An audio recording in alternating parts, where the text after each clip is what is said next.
welcome to this, and this will probably be a pretty quick review because I'm not feeling too good. Somehow I got the flu. Not exactly sure how I did that, but I did. So, but I didn't want to do a review because I know everyone will probably ask for one, and yeah. Anyways, so let's get started. WWE Extreme Rules pay-per-view happened tonight. Of course, there was also the NBA Finals and the free WEC show. WEC show was probably the most hyped second most hyped WEC show ever. So I'm gonna imagine they probably got some viewers. So it'll be interesting to see what kind of buy rate this got, if anything. I would imagine it probably will be one of the smaller ones of the year, but we will see how that goes. Started off the night with KOFI, Kingston, William Regal, and Matt Hardy versus MVP in a four-way. This was kind of short. The Cena Big Show match probably could have been shortened, and this could have been lengthened a little bit, made a little bit better, but it was okay. Fast-paced. KOFI retained, which was good, so that was alright. Then we got REY MYSTERIO Jr. versus Chris Jericho. This was really good. Chris Jericho continually said that he wanted Rey Mysterio's mask. He was going to take Rey Mysterio's mask. They did a lot of cool spots. This was I think it was a no holds barred match or no rules. I can't remember type of match. But I went to the outside a lot. The final spot was Rey was going for the 619. And Jericho moved out of the way, but also grabbed Rey's mask, so Rey fell onto the mat covering his face. And they had set this up, the whole thing about what the mask meant, and how important the mask was, and why the mask was important, that whole thing. And so it was really good, I really enjoyed it, and was a lot of fun. Then we got UMAGA versus CM Punk. The strap match, this was okay. This was probably pretty good as far as strap matches go. Strap matches aren't normally the best of things, and few guys ever seem to really get inventive with them. But it was alright. Umaga and CM Punk, I think, worked pretty well together, and I think Umaga came out looking okay, and CM Punk won, which was good for later in the night. Then we got Christian versus Tommy Dreamer versus Jack Swagger for the ECW title. And of course, if Tommy Dreamer didn't win, this would be his last match. This was a good match. I really liked this. It was a hardcore match. A lot of fun. Chair shots. Or I don't think there were any chair shots, but I think there were a lot of trash can spots, cane shots, all sorts of crazy stuff. Not great, but it was a lot of fun, particularly with Tommy winning. The only thing that was missing with Tommy Dreamer winning was the fact that Beulah didn't come out. They really should have had her come out. Would have kind of capped off the whole thing really well. So there was that. Then we got VICKIE Guerrero versus SANTINA Marella. This was crap. That's all I'm going to say about it.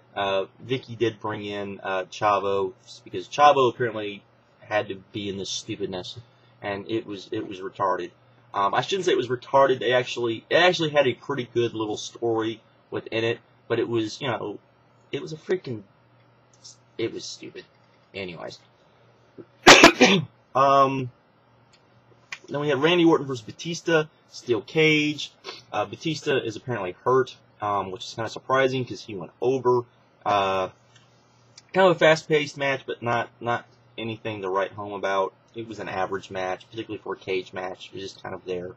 Then we had John Cena versus Big Show. This went way too long. There were parts of this I really liked. There was parts of this that were extremely boring. I'm giving it 2 stars because it's just kind of in the middle. There was parts of this I really liked, though, but there was other parts that I just thought was boring and kind of dragged down the show. Then we got Edge versus Jeff Hardy in the ladder match. Lots of crazy stuff. Lots of them trying to kill each other. Lots of them shortening their careers. No idea. Maybe their lives. Really good stuff. Great stuff, really. Probably the 2 biggest spots were they went through a table. Of course, Jeff missed, or through a ladder off one of the big ladders, and Jeff kind of missed the ladder. Edge went through it though, so that was kind of messed up. And then they did. Edge went for looked like they were both on a ladder, and Edge went for the spear, and Jeff caught him in a twist of fate, which was crazy. And the last spot was cool, where basically Edge couldn't do anything but watch Jeff grab the title, And it was all happy and wonderful, and the fans went crazy. And then, CM Punk's music hit. Yes, he cashed in his Money in the Bank, came out, made Jeff wrestle, hit the go to sleep right away, and Jeff kicked out. And it was like, oh, I guess Punk's gonna lose. And then Jeff put him in a small package, and then Punk kicked out, and then Punk hit him with the go to sleep again, and he won. He danced around the ring. I believe we are going to see heel Punk now, which means that SmackDown's going to be even more awesome, however that is. I don't know how it can be more awesome than it already has been, but apparently it's going to be even more awesome now. So we're probably going to get heel Punk. I know people will say, there's too many heels on SmackDown. I don't know. All I know is that if Punk's heel, Punk heel is great. If he's allowed to use correctly. Pretty much what we thought of the pay-per-view. The Raw matches sucked. For the most, I shouldn't say sucked, but they definitely were not as good as they should have been. And the SmackDown matches were all pretty good. So there you go. Overall, I'd give this pay-per-view a 7.75. That's probably overrating a little bit by some people, but I really enjoyed it. I had a lot of fun watching it, except for the pig pin slot match, whatever the hell it was. Except for that, that was the only match I really didn't enjoy. I even enjoyed, the cage match I thought was okay. I just thought it was a little short and just kind of there. And I actually kind of liked the Cena Big Show match. Just felt it was, it was too long and it was kind of slow in some parts, and other parts I really liked. And I liked the ending, except they botched the ending, but oh well. And it was a lot of fun, and I wouldn't recommend getting it unless you really wanted to see the main event. But that's it. Like I said, not a long review, just kind of short and sweet, hopefully. But with that, I'm out. Have a good one. Hopefully I feel better, and I can actually do some other videos I want to do. So anyways, I'm out.